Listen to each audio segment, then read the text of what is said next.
कुछ राज्यों में अपर प्राइमरी यानी 6 से 8 वाली भर्ती का विज्ञापन जारी होने वाला है। अब वहां पर बीएड अभ्यर्थी जिस प्रकार से डीएलएड अभ्यर्थियों के द्वारा याचिका डाल करके उनको प्राथमिक से बाहर किया गया, उसी प्रकार से बीएड अभ्यर्थी भी ये चाह रहे हैं कि डीएलएड अभ्यर्थियों के अगेंस्ट में याचिका डाल करके एनसीईटी के गजट नोटिफिकेशन को चैलेंज करके और 21A के वायलेशन के अंतर्गत डीएलएड अभ्यर्थियों को अपर प्राइमरी की वैकेंसी से बाहर निकाला जाए। इसलिए क्योंकि डीएलएड वाले कैंडिडेट अपर प्राइमरी के लिए ट्रेनिंग नहीं लिए हैं और इसलिए इनको बाहर किया जाए। क्या ये चीज़ें प्रैक्टिकली पॉसिबल हैं? क्योंकि माननीय सुप्रीम कोर्ट ने और उससे पहले माननीय जोधपुर हाईकोर्ट ने जो जजमेंट दिया उसके दो प्रमुख आधार थे।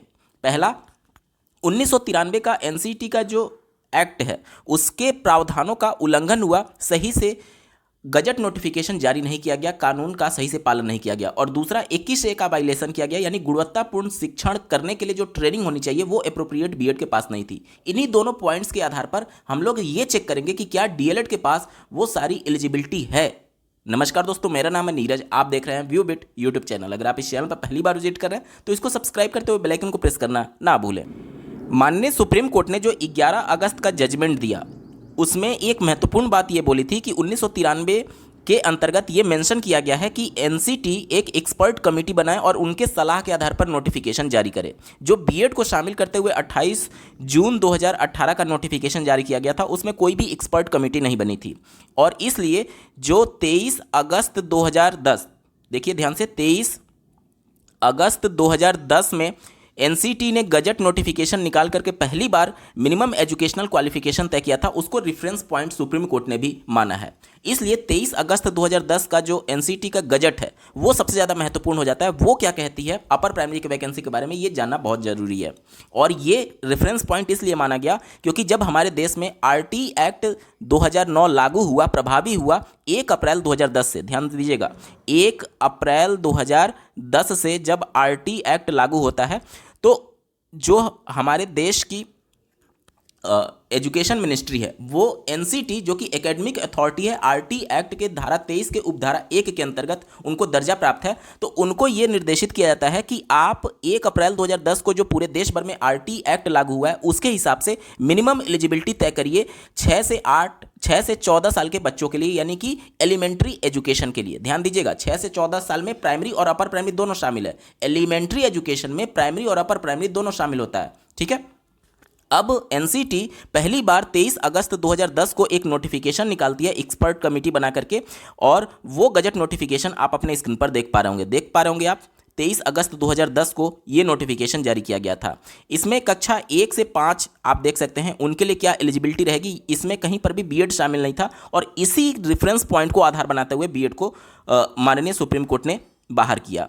अब बात करते हैं अपर प्राइमरी वैकेंसी यानी 6 से 8 वाली वैकेंसी। यहाँ पर आप स्क्रीन पर देख पा रहे होंगे 6 से 8 वाली वैकेंसी में जब एक्सपर्ट कमेटी बनी थी उसने ये कहा कि अगर कोई कैंडिडेट बीए या फिर बीएससी है, मतलब कि सीधे तौर पर आप ग्रेजुएशन समझ लीजिए, अगर कोई व्यक्ति ग्रेजुएशन है और प्रारंभिक शिक्षा शास्त्र में 2 वर्ष का डिप्लोमा किया है, चाहे जिस भी नाम से जाना जाता हो, 2 वर्ष का डिप्लोमा यानी डीएलएड जिसे आप बोलते हैं, तो अगर कोई कैंडिडेट ग्रेजुएशन प्लस डीएलएड है तो वह पूरी तरीके से पात्र है 23 अगस्त 2010 के नोटिफिकेशन के हिसाब से, जो कि एक्सपर्ट कमेटी ने ये रिपोर्ट सबमिट की थी। तो डीएलएड वाले कैंडिडेट पूरी तरीके से अपर प्राइमरी के लिए पात्र हैं, लेकिन उसके लिए शर्त यह है कि डीएलएड के साथ आपका ग्रेजुएशन होना चाहिए। कई राज्यों में आप देख लीजिए, जैसे कि बिहार हो गया, 90% से ज़्यादा राज्यों में जो डीएलएड होता है उसके लिए मिनिमम एजुकेशनल क्वालिफिकेशन जो है वो इंटरमीडिएट है। क्यों? क्योंकि एनसीटी ही ये कहती है कि डीएलएड में प्रवेश लेने के लिए मिनिमम एलिजिबिलिटी जो होगी वो इंटरमीडिएट होगी। तो अगर आपने इंटरमीडिएट प्लस डीएलएड किया है तो आप अपर प्राइमरी के लिए योग्य नहीं है। लेकिन अगर आपने डीएलएड के पहले या फिर डीएलएड के बाद कभी भी अगर आपने ग्रेजुएशन कंप्लीट कर लिया है तो आप ग्रेजुएशन प्लस डीएलएड के आधार पर अपर प्राइमरी की वैकेंसी के लिए पूरी तरीके से पात्र हो जाते हैं। तो ये कहना कि डीएलएड वाले अपर प्राइमरी के लिए पात्र नहीं है, ये आधा सत्य है। आधा सत्य मैं क्यों कह रहा हूं? क्योंकि आधा सत्य इसलिए भी है क्योंकि केवल अगर आपने डीएलएड किया है, ग्रेजुएशन नहीं किया है, तो आप पात्र नहीं होंगे।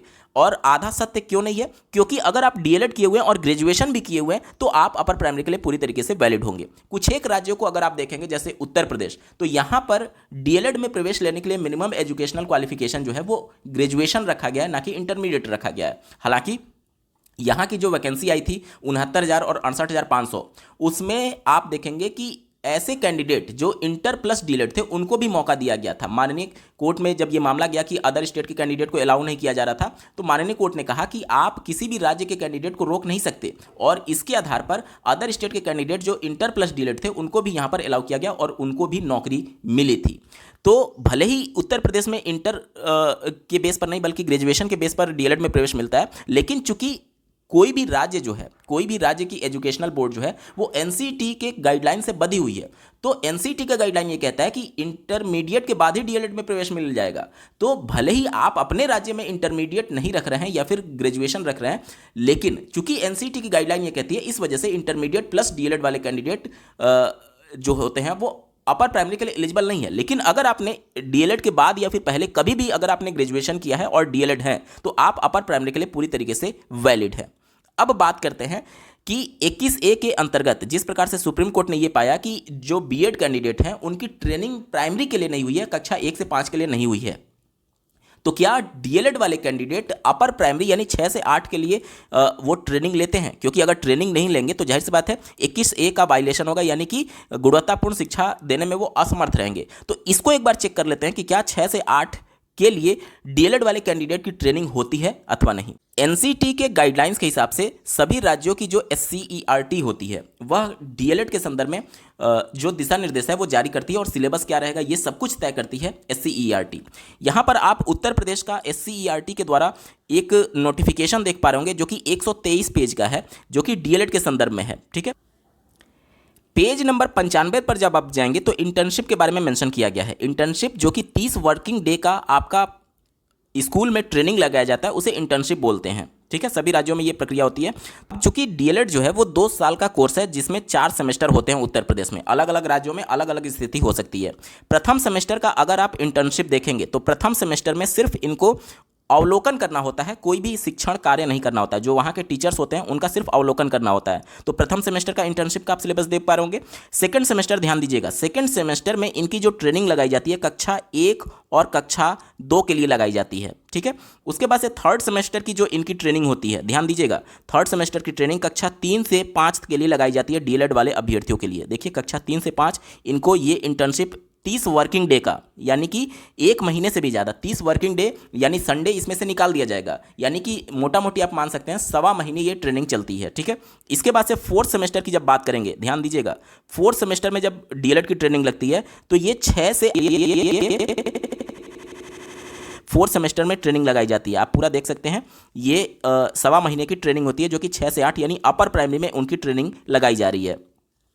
अब पूरा जो फोर्थ सेमेस्टर होता है डीएलएड का वो डेडिकेटेड होता है अपर प्राइमरी के लिए, यानी कि अगर आप देखेंगे 21A का वायलेशन जो कि बीएड के संदर्भ में सुप्रीम कोर्ट ने पाया कि इनका डीएलएड के समकक्ष ट्रेनिंग नहीं हुआ है और उस ट्रेनिंग को कंप्लीट करने के लिए 6 माह का अलग से ब्रिज कोर्स करना पड़ा है। तो ये 21A का वायलेशन डीएलएड के संदर्भ में नहीं हो रहा है, क्योंकि डीएलएड की ट्रेनिंग स्पेशली अपर प्राइमरी के लिए भी हो रही है। पर्टिकुलर 6 माह का उनका जो प्रशिक्षण हो रहा है वो अपर प्राइमरी के लिए ही हो रहा है, और उसमें से 1.25 महीने जो इनको इंटर्नशिप कराया जा रहा है वो अपर प्राइमरी में ही कराया जा रहा है।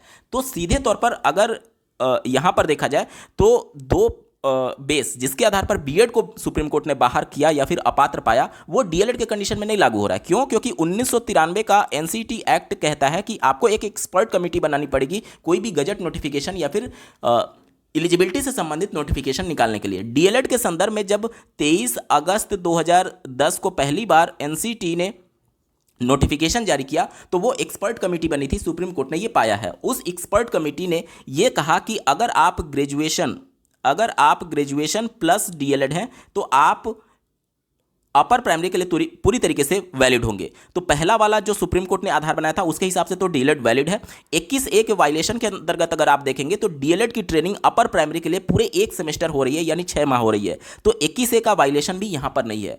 तो सुप्रीम कोर्ट के 11 अगस्त के जजमेंट को ही अगर आधार मान करके चला जाए तो डीएलएड अभ्यर्थी पूरी तरीके से पात्र हैं अपर प्राइमरी के लिए, और अगर ये मैटर कोर्ट में भी जाता है तो डीएलएड अभ्यर्थियों के फेवर में ही फैसला आएगा। इस वीडियो को देखने के लिए आपका बहुत बहुत धन्यवाद। भगवान करे आपका दिन शुभ हो।